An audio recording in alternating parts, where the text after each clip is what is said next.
2024 December మాసానికి గాను మీనరాశి వారి యొక్క మాస ఫలితాలు. ఈ మీనరాశి వారికి ఈ డిసెంబర్ మాసంలో అనగా 2024 డిసెంబర్ మాసంలో 3 గ్రహాలు అనుకూలంగా సంచరిస్తూ లాభాలను అందిస్తున్నాయి. 5 గ్రహాలు ప్రతికూలంగా సంచరిస్తూ వీరికి ప్రతిబంధకాలని, ఆటంకాలని అందిస్తున్నాయి. ఇందులో ప్రధానంగా అనుకూలంగా సంచరించేటువంటి గ్రహాల గురించి మనం పరిశీలిస్తే 2024 డిసెంబర్ మాసానికి గాను మీనరాశి వారికి షష్టాధిపతినటువంటి రవి భగవానుడు డిసెంబర్ 16 నుంచి దశమ భావమైనటువంటి ధనుసు రాశిలో సంచారం కొనసాగించడం వల్ల పోటీ ప్రపంచంలో మంచి విజయాలను అందుకోగలుగుతారు. అనగా నూతన ఉద్యోగాలు కానీ, ఉన్న ఉద్యోగంలో పదోన్నతులు కానీ పొందడానికి అవకాశం ఉంటుంది.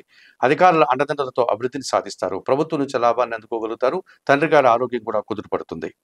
జన్మరాశ్యాధిపతి దశమాధిపతి అయినటువంటి గురువు ద్వితీయ భావమైనటువంటి మేషరాశి వైపు వక్రదృష్టిని కలిగి ఉన్నందున ఈ మీనరాశి వారికి మాటలకు విలువ పెరుగుతుంది. స్థిరాస్తుల నుంచి లాభాలు అందుకోగలుగుతారు. వృత్తి ఉద్యోగ వ్యాపారాల్లో అభివృద్ధిని, సమాజంలో గుర్తింపుని తెచ్చుకోగలుగుతారు. తృతీయ అష్టమాధిపతి అయినటువంటి శుక్రుడు లాభభావంలో మకర రాశిలో సంచరించడం వల్ల మీనరాశి వారికి స్త్రీజన సహకారం వల్ల వృత్తి ఉద్యోగ వ్యాపారాల్లో అభివృద్ధిని సాధిస్తారు. స్త్రీజన సహకారం వల్ల విందు వినోదాల్లో పాల్గొంటారు.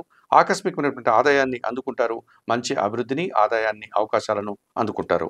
మరి 2024 డిసెంబర్ మాసానికి గాను మీనరాశి వారికి ఈ రవి, గురువు, శుక్రుడు 3 గ్రహాలు సానుకూలంగా సంచరిస్తూ ఎక్కువ శుభఫలితాలను అందిస్తున్నాయి.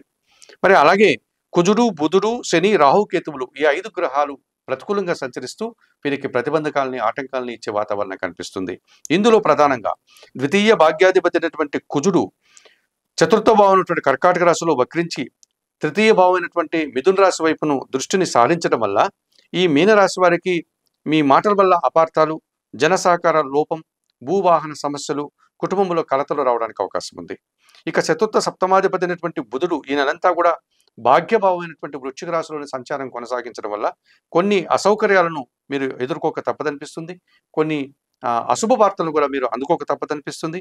వ్యాపారంలో నష్టాలు రావడానికి అవకాశం కనిపిస్తుంది. తండ్రి గారి ఆరోగ్యం విషయంలో తగు జాగ్రత్తలు తీసుకోవాల్సిన అవసరం కనిపిస్తుంది.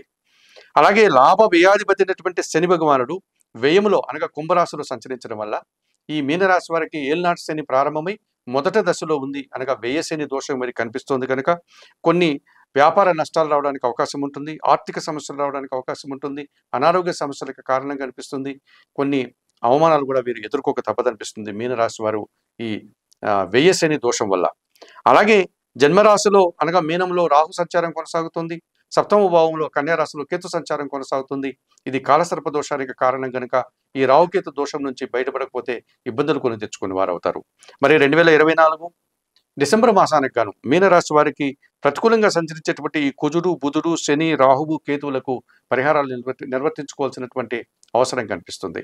మరి పరిహారాల కార్యక్రమంలో భాగంగా ఈ మీనరాశి వారు జన్మరాశిలో సంచరించేటువంటి రాహు కోసం, సప్తమ భావంలో సంచరించేటువంటి కేతువు కోసం శ్రీకాళహస్తీశ్వర ఆలయానికి వెళ్ళి అక్కడ అందుబాటులో ఉన్నటువంటి రాహుకేతు పూజలు నిర్వర్తించుకుని అక్కడ జ్ఞానప్రసన్నంబ శ్రీకాళహస్తీశ్వర స్వామిని అనగా పరమశివుణ్ణి దర్శించుకొని రావడం వల్ల ఈ దోషం నుంచి బయటపడతారు.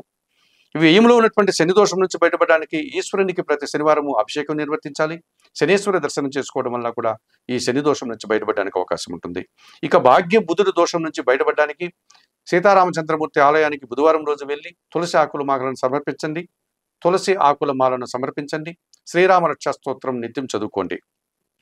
ఇక పంచమ కుజదోషం నుంచి బయటపడడానికి సుబ్రహ్మణ్య స్వామికి మంగళవారం రోజు అభిషేకాలు నిర్వర్తించడం, ఎర్ర కందిపప్పు 1 కేజీ కందిపప్పు మీ కుటుంబంలో పనిచేసే వారికి దానం చేయడం వల్ల కూడా ఈ కుజదోషం నుంచి బయటపడడానికి అవకాశం ఉంటుంది.